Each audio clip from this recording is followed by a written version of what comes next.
ஆமேன். அல்லேலூயா. உங்கள் யாவருக்கும் என்னுடைய அன்பின் வாழ்த்துக்கள். சங்கீத புஸ்தகம் 9:18 வசனம் சொல்லுகிறது, எளியவன் என்றைக்கும் மறக்கப்படுவதில்லை, சிறுமைப்பட்டவர்களுடைய நம்பிக்கை ஒருபோதும் கெட்டுப்போவது இல்லை.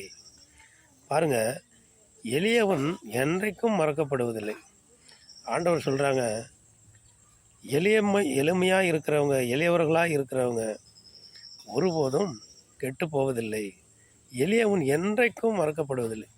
ஆண்டவருடைய பார்வையில், ஆண்டவருடைய நினைவுகளில், ஆண்டவருடைய கிருபைகளில் என்றைக்கும் அவருடைய கரங்களில், பார்வையில் அவங்க என்ன பண்ணியிருக்கிறாங்க, எப்போதும் கையில் வச்சுருக்கிறாங்க. கட்டாயம் நினைப்பார், கட்டாயம் ஆசீர்வதிப்பார். ஆனால் எளியவனை என்றைக்கும் நான் மறக்க மாட்டேன் அப்படின்னு சொல்கிறாரு. எளியவன் என்றைக்கும் மறக்கப்படுவதில்லை.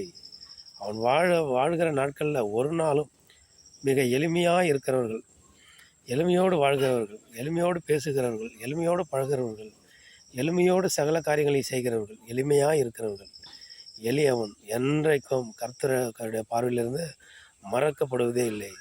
சிறுமைப்பட்டவர்களுடைய நம்பிக்கை பாருங்கள், சிறுமைப்பட்டு ஒன்றுமில்லாத சூழ்நிலையில் பலரால் தள்ளிவிடப்பட்டு புறந்தள்ளப்பட்டு யார் கவனிப்பாரற்ற நிலையில், எந்த உதவியும் இல்லாமல் அவர்கள் ஒதுக்கப்பட்ட நிலையில் இருக்கிற அவங்களுக்கு அவங்களுடைய நம்பிக்கை ஒரு நாளும் என்ன பண்ணுறதில்லை, அப்படி நம்பிக்கை கெட்டு போவதில்லை.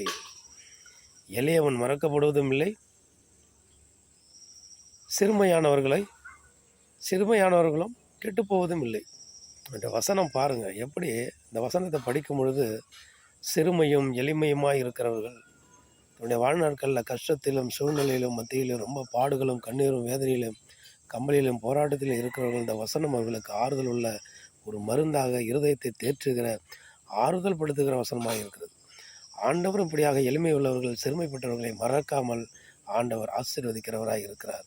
கர்த்தருடைய வசனத்தை பற்றி கொள்வோம், கர்த்தரே நம்பியிருப்போம். நன்மைகள் திரளாய் நமக்கு செய்வாராக. ஆமென். அல்லேலூயா.